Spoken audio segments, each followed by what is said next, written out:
Hello viewers, সকালে সূর্যোদয়ের সাথে সমুদ্র দর্শন। আজকের দিনটি ছিল অন্যরকম। আজকে সনাতন ধর্মাবলম্বীদের জন্য বারণীর পুণ্য স্নান। আমরাও সেই স্নানের উদ্দেশ্যে যাত্রা করলাম। রীতিশার মুখে শুনুন রীতিশা কোথায় যেতে যাচ্ছে। কোথায় যাচ্ছি আমরা?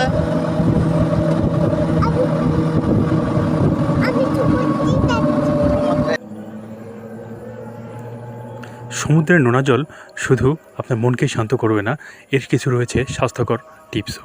চলুন তাহলে জেনে নেওয়া যাক সমুদ্রে স্নানের কিছু স্বাস্থ্য টিপস। সমুদ্রের পানিতে আয়োডিন, পটাশিয়াম এবং ম্যাগনেসিয়াম থাকার কারণে এটা আপনার একজিমা এবং সোরিয়াসিসের ত্বকের সমস্যা অনেকটা কমায়। সমুদ্রের নোনা পানিতে ভেসে থাকার ক্ষমতা আপনার জয়েন্ট পেইন এবং আর্থ্রাইটিস কমায়। সমুদ্রের নোনা জলের উপরে যে লবণের কণা থাকে সেটা আপনার সাইনাস এবং অ্যাজমার ক্ষেত্রে কিন্তু উপকারী। তো বন্ধুরা, আজকের সমুদ্র স্নানের দিনটি সব মিলিয়ে অনেক ভালো গেল। ধন্যবাদ আপনাদেরকে পাশে থাকার জন্য।